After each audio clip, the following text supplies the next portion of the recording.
आज का अखबार। नमस्कार, लेट्स माइक में आपका स्वागत है। आज का अखबार के साथ मैं राखी जैन। यहाँ हम देश दुनिया के सबसे बड़े और विश्वसनीय अखबारों से चुनते हैं वो रिपोर्ट्स जो सिर्फ खबर नहीं, आपकी समझ और सोच को गहराई देती हैं। द न्यूयॉर्क टाइम्स में प्रकाशित लेख Trump's attack on Venezuela is illegal and unwise. इसमें अमेरिकी राष्ट्रपति डोनाल्ड ट्रंप द्वारा वेनेजुएला के खिलाफ किए गए सैन्य अभियान को कड़े शब्दों में गैरकानूनी, खतरनाक और राजनीतिक रूप से लापरवाह बताया गया है। लेख की शुरुआत इसी चेतावनी से होती है कि भले ही वेनेजुएला के राष्ट्रपति निकोलस मादुरो एक तानाशाह और मानवाधिकार उल्लंघनों के दोषी हों, लेकिन किसी बुरी सरकार को हटाने की कोशिश अमेरिका के लिए पहले भी विनाशकारी साबित होती रही है, चाहे वो इराक हो, लीबिया हो या अफगानिस्तान।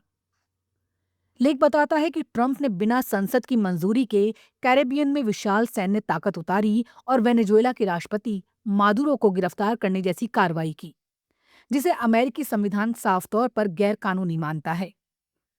न्यूयॉर्क टाइम्स के अनुसार ट्रंप ने नार्को टेररिज्म के नाम पर कार्रवाई को सही ठहराया, लेकिन हकीकत यह है कि वेनेजुएला अमेरिका के ड्रग संकट का बड़ा स्रोत नहीं है। लेख इस तर्क को बहाना बताता है और कहता है असली कारण ट्रंप की नई सुरक्षा नीति, जिसमें अमेरिका ने खुलकर लैटिन अमेरिका पर दबदबा कायम करने की मंशा जताई है, यानी नया साम्राज्यवाद। लेख ये भी समझाता है ये रास्ता न केवल अमेरिकी कानून बल्कि अंतर्राष्ट्रीय कानूनों का भी उल्लंघन है। वेनेजुएला की छोटी नावों पर हमलों में लोगों को बिना किसी मुकदमे या आत्मरक्षा के मौके पर मार दिया गया, जो सीधे सीधे जिनेवा कन्वेंशन और मानवाधिकार संधियों का उल्लंघन है। न्यूयॉर्क टाइम्स इसे युद्ध नहीं, कानूनी रूप से हत्या के करीब बताता है। अखबार चेतावनी देता है कि मादुरो की गिरफ्तारी से वेनेजुएला में स्थिरता नहीं आएगी, बल्कि सेना, हथियारबंद गिरोह, ऊर्जा बाजार और शरणार्थी संकट और भड़क सकता है। इसका असर पूरे लैटिन अमेरिका और अमेरिका की वैश्विक साख पर पड़ेगा। लेख का निष्कर्ष सीधा है, ट्रंप का ये सैन्य साहस कानून के खिलाफ है, नैतिक रूप से गलत है और रणनीतिक रूप से बेहद खतरनाक है। और इसका सबसे बड़ा नुकसान वेनेजुएला के आम लोगों और अमेरिका के भविष्य को होगा। Let's mic. आज का अखबार। द गार्जियन में प्रकाशित लेख today an illegal cop in Venezuela but where next, Donald Trump talks peace but he is a man of war. इसमें दुनिया को झकझोर देने वाली इस बहुत गंभीर चेतावनी दी गई है। लेख कहता है अमेरिका के राष्ट्रपति डोनाल्ड ट्रंप ने वेनेजुएला में जो किया वो कोई सामान्य विदेश नीति का फैसला नहीं, बल्कि एक गैरकानूनी, बिना उकसावे का तख्तापलट है, जिसने पूरी दुनिया की शांति, अंतर्राष्ट्रीय कानून और देशों की संप्रभुता को सीधी चुनौती दे दी है। लेख की शुरुआत इसी डर से होती है कि आज वेनेजुएला है, कल कौन होगा।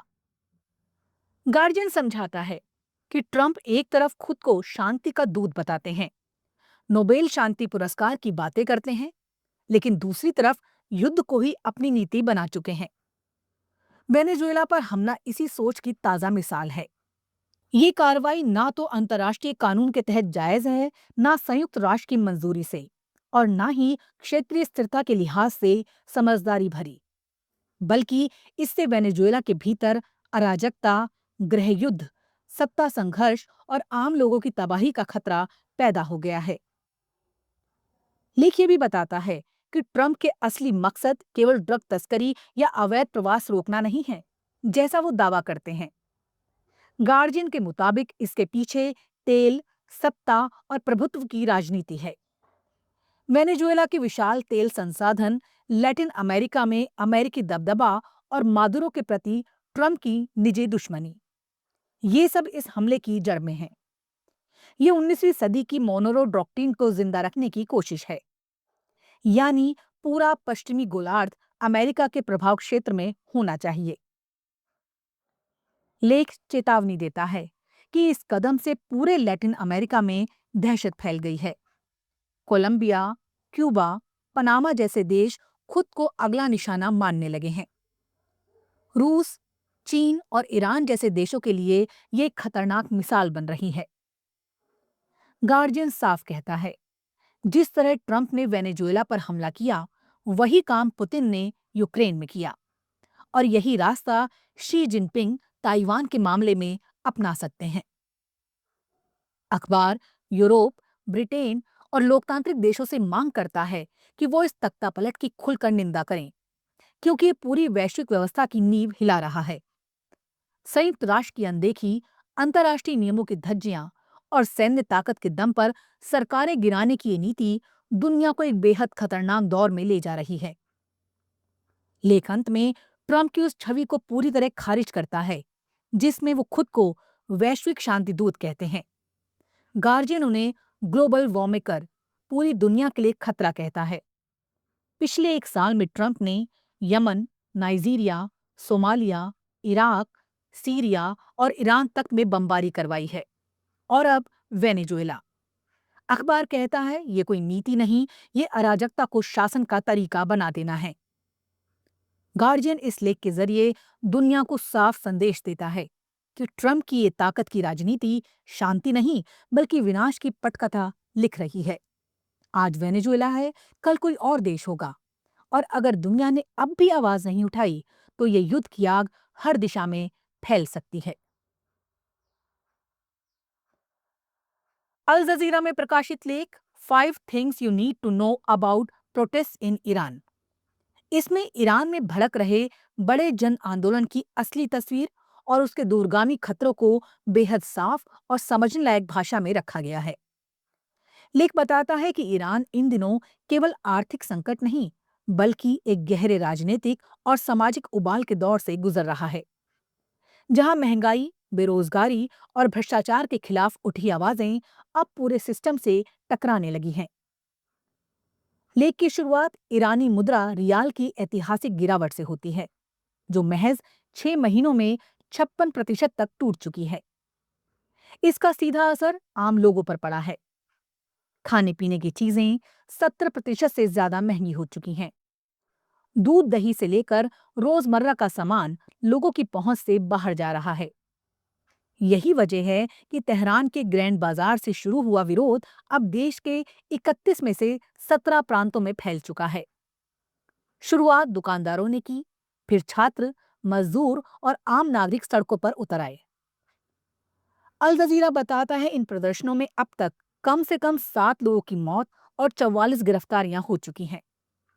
कई शहरों में सरकारी इमारतों, बैंकों और दफ्तरों पर गुस्सा उतरा है। सुरक्षा बलों ने आंसू गैस और सख्ती का इस्तेमाल किया, लेकिन सरकार अब तक 2022 जैसी पूरी तरह की क्रूर कार्रवाई से बचती दिख रही है।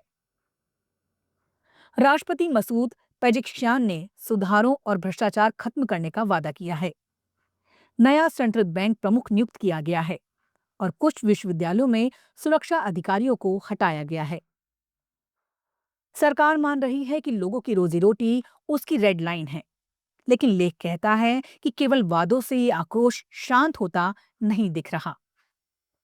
लेख 2022 के महसा अमीनी आंदोलन की याद दिलाता है, जब देशव्यापी प्रदर्शन हिंसक दमन में बदल गए थे और संयुक्त राष्ट्र ने ईरान पर मानवता के खिलाफ अपराध तक का आरोप लगाया था।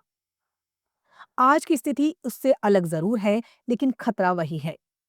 अगर हालात बिगड़े तो ये आंदोलन फिर से विस्फोटक रूप ले सकता है। सबसे चिंताजनक पहलू अंतर्राष्ट्रीय माहौल है। अमेरिका के राष्ट्रपति डोनाल्ड ट्रंप ने खुले शब्दों में चेतावनी दी है कि अगर प्रदर्शनकारियों पर जुल्म हुआ तो अमेरिका हस्तक्षेप करेगा। उधर इजराइल के सोशल मीडिया संदेश और सैन्य चर्चाएं इस आग में घी का काम कर रही हैं। तेहरान ने भी साफ कहा है, किसी भी बाहरी हमले का जवाब कठोर और हतोत्साहित करने वाला होगा। आज का अखबार में फिलहाल इतना ही। देखते रहिए, सुनते रहिए लेट्स माइक। नमस्कार। आप सुन रहे थे let's mic more than radio. Follow कीजिए हमें हमारे सोशल मीडिया प्लेटफॉर्म्स पर। It's time for news. It's time for more than radio. Presenting the first radio news app, Let's Mic. Let's Mic, a news-based app on your phone where you get to watch and listen news, talk shows, interviews, radio show podcasts.